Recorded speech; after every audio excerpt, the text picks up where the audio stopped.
Hola, este es el vídeo 7 del tema 6 de análisis numérico matricial 2 del curso de métodos numéricos.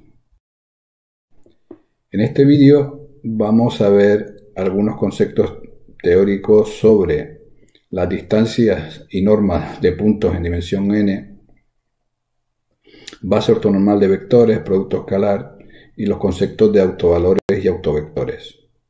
Y en particular, cómo son los autovalores y autovectores de matrices simétricas, es decir, qué podemos decir de ellos en el caso de matrices simétricas. La distancia entre dos puntos del plano, la manera habitual de definirla es como la línea más corta, la longitud del segmento más corto que une a los dos puntos. Entonces, esto corresponde a la distancia que se utiliza habitualmente, que se denomina la distancia euclidia y que viene dada por esta fórmula que está aquí. Ahora bien, esta no es la única posible definición de distancia que se puede definir. Por ejemplo, también podemos definir la distancia entre dos puntos pues como la suma del recorrido en horizontal para llegar de un punto a otro más la suma del recorrido vertical. Entonces, eso nos daría una distancia que se llama L1 y que consistiría simplemente en la suma de las diferencias de las coordenadas entre los puntos.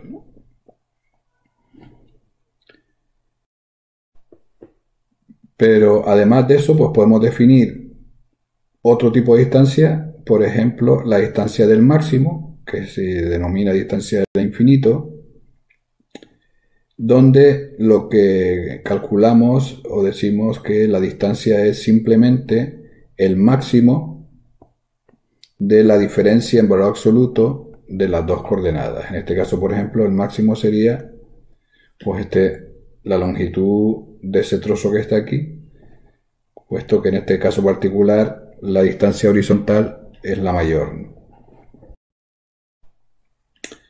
Entonces, por ejemplo, si tenemos el punto 1, 2 y el punto 3, 7, pues la distancia euclidia entre ellos será 3 menos 1 al cuadrado más 7 menos 2 al cuadrado y raíz de todo. La distancia L1 es 3 menos 1 más 7 menos 2 en valor absoluto, y la distancia L infinito sería coger el mayor de los dos. Como 3 menos 1 es 2 y 7 menos 2 es 5, pues la distancia L infinito es 5, 7 menos 2. Entonces, no hay una distancia que es la distancia habitual que se utiliza, es la distancia euclidia, pero las otras distancias L1, L infinito, y todavía se pueden definir muchas más, también son distancias posibles. En este caso, lo que se cumple siempre es que la distancia L infinito es la más pequeña de todas, que es más pequeña que la distancia euclidia, y que esta a su vez es más pequeña que la distancia L1. Entonces, la distancia LP con un parámetro P genérico se define como la suma de la diferencia de las coordenadas en valor absoluto elevado a P, y luego esa suma la hacemos la raíz pésima. Entonces, como se puede observar, si P es igual a 2 tendríamos la distancia euclidia, si P es igual a 1 la distancia L1, y la distancia L infinito, lo que sucede es que se puede demostrar que si P tiende a infinito, entonces la norma P tiende hacia la norma infinito.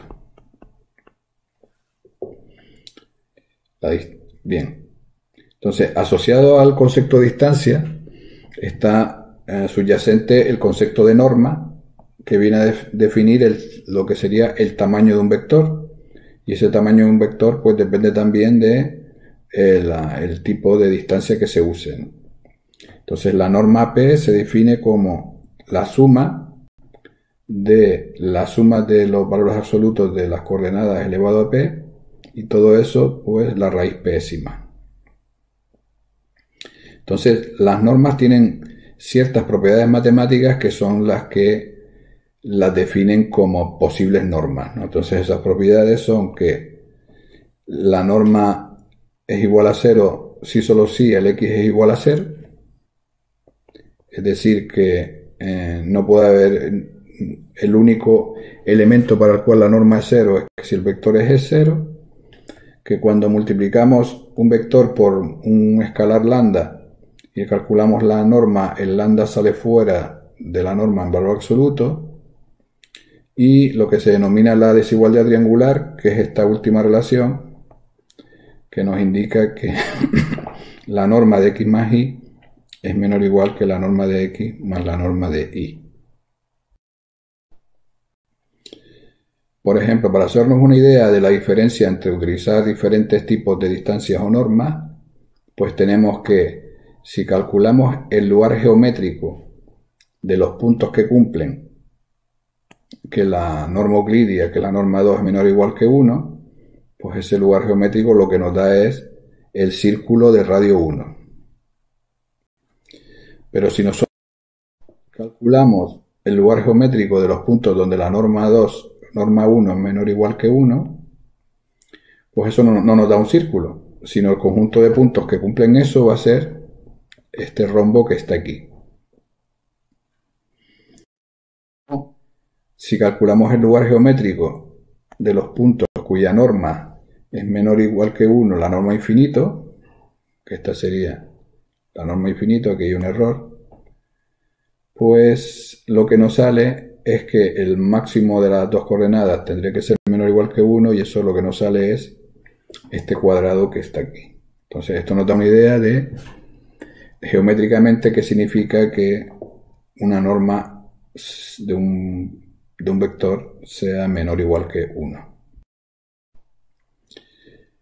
Normalizar un vector significa dividirlo por su norma.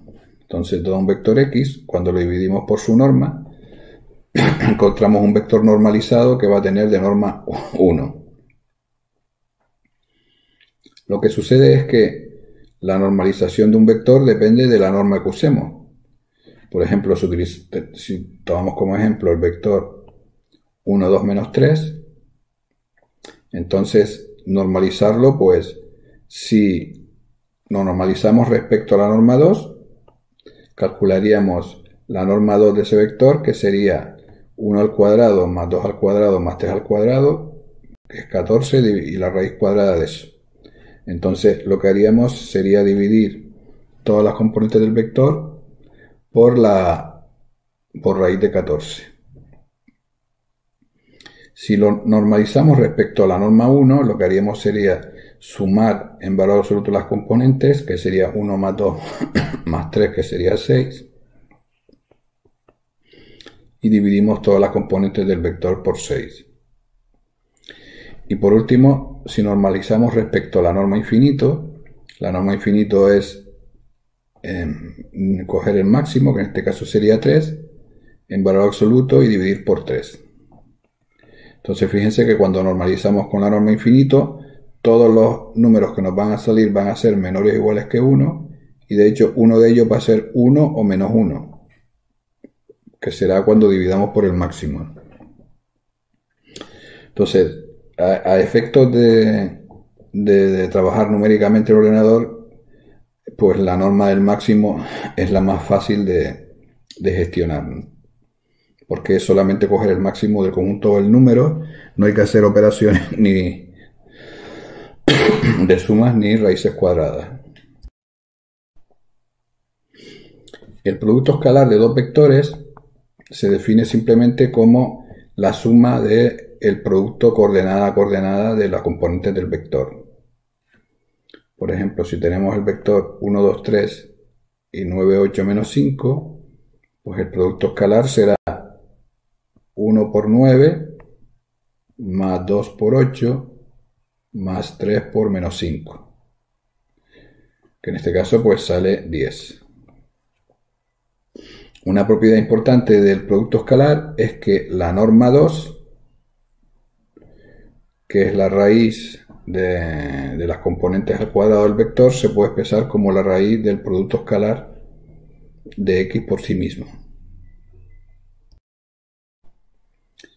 Una base ortonormal de vectores es un conjunto de vectores linealmente independientes entre sí, que forman base, y además que el producto escalar entre ellos es cero. Entonces, por ejemplo, aquí tenemos varios ejemplos de matrices que forman una base ortonormal de vectores.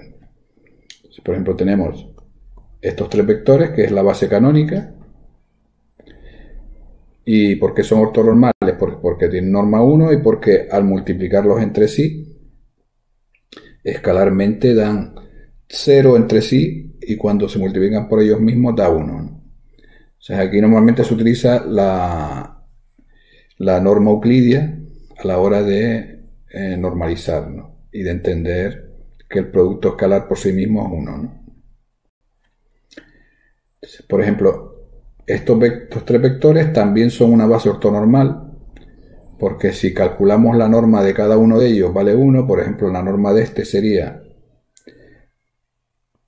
el primero al cuadrado, que sería 1/2, más el segundo al cuadrado, que sería 0, más el tercero al cuadrado, que sería 1/2, raíz de esto, con lo cual sería raíz de 1/2 más 1/2, que es 1, con lo cual sería 1, ¿no? Y que sean perpendiculares entre sí, pues si por ejemplo hacemos este por este, más este por este, más este por este, observamos que nos da 0 porque el segundo elemento va a ser 0 y el primero y el tercero van a ser el mismo con signo cambiado, con lo cual va a ser 0. Y así podemos comprobar que se cumple para todos los vectores de esta base ortonormal dado por estos tres vectores. En general, una base especial es la base formada por las matrices de rotación. Una matriz de rotación es una matriz donde tenemos cosenos en dos puntos de la diagonal y senos y menos senos en la parte opuesta a la diagonal con respecto a la posición del elemento de la matriz, ¿no? Entonces, por ejemplo, esta en particular representa una rotación en el eje XY, y en función de dónde estén los cosenos y los senos, pues podemos encontrar rotaciones en el eje XZ o en el eje YZ. Entonces, las matrices de rotación determinan una base ortonormal cogiendo cada columna como un vector de la base. Entonces observamos que estos vectores van a tener norma 1 porque la raíz cuadrada de un coseno más un seno al cuadrado es 1, y porque si multiplicamos escalarmente este vector por este, pues por ejemplo, pues nos va a dar 0, ¿no? Y al mismo tiempo, si lo multiplicamos por el 0, 0, 1, pues también nos va a dar 0, ¿no?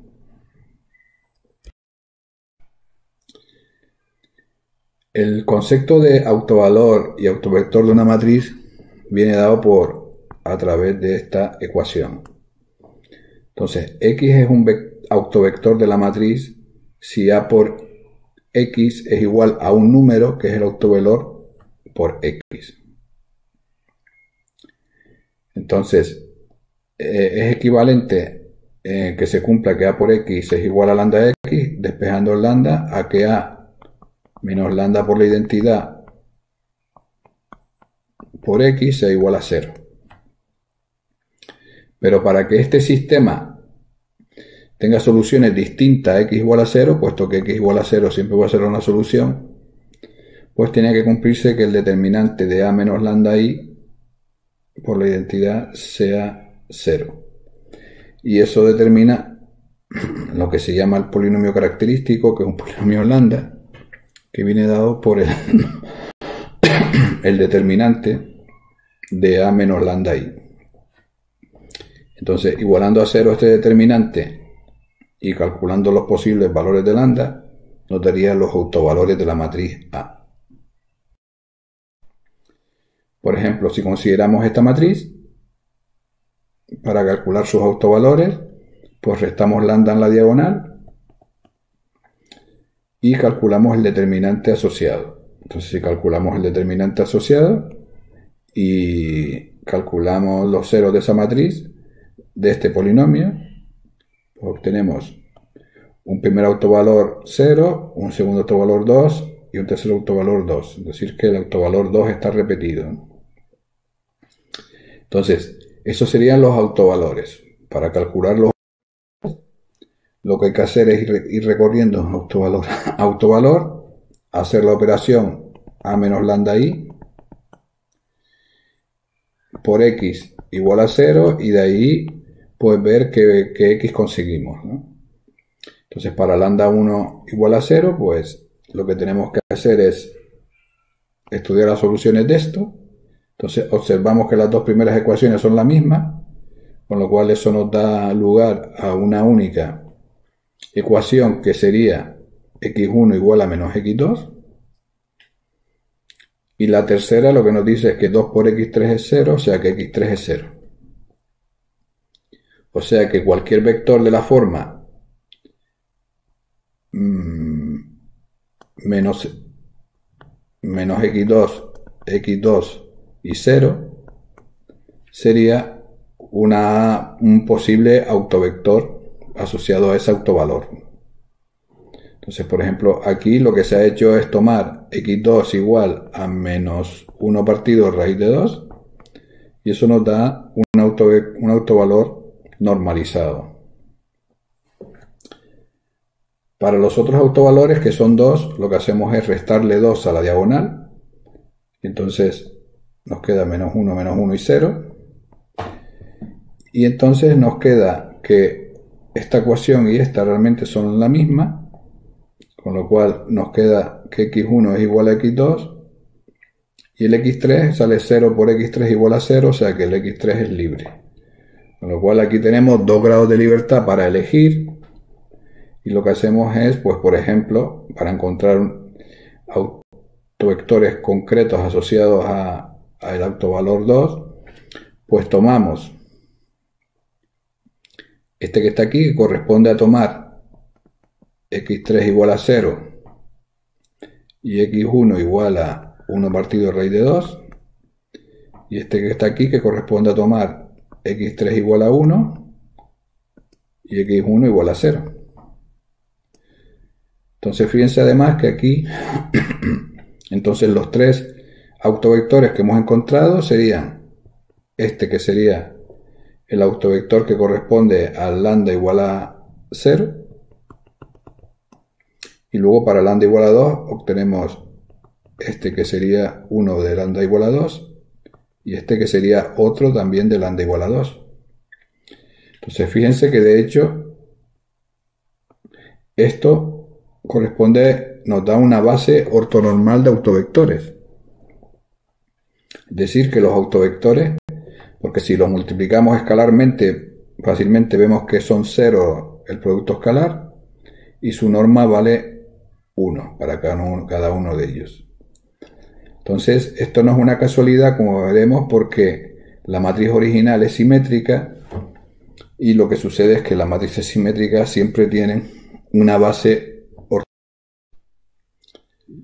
Entonces, eso es lo que nos dice este teorema, que nos dice que todas las matrices simétricas poseen una base ortonormal de autovectores y por tanto poseen tantos autovectores como dimensión tenga la matriz. Pero no todas las matrices tienen una base de autovectores. Por ejemplo, esta matriz tiene como único autovalor lambda igual a 1. Y si calculamos los autovectores, pues tiene un único autovector que es 0, 1, o sea que tiene un único autovector, por lo tanto no tiene una base de autovectores. Con lo cual, el hecho de que una matriz tenga asociada una base ortonormal de autovectores, pues no siempre se da y solo podemos asegurarlo cuando las matrices son simétricas. Entonces, cosas importantes que hemos visto en este vídeo es que cuando estamos en dimensión n, pues hay diferentes opciones de definir el concepto de norma y de distancia.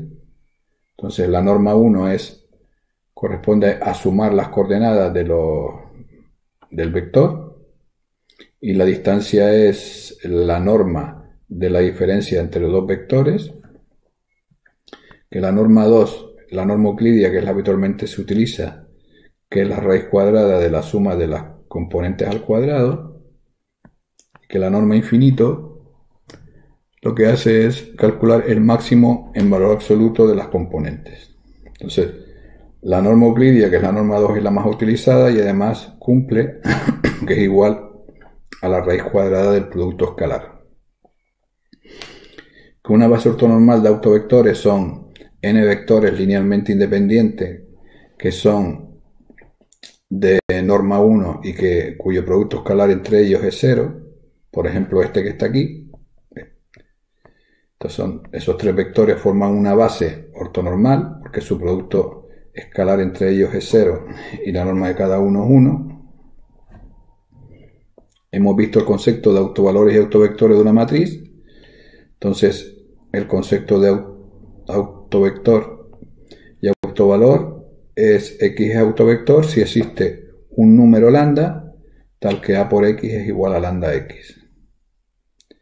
Y para calcular los autovalores, pues lo que se hace es, se construye el polinomio característico, que es el determinante de a menos lambda i, es igual a 0 y se calculan los autovalores. Y por último, que las matrices simétricas, pues son las matrices que podemos asegurar que tienen una base ortonormal formada por autovectores.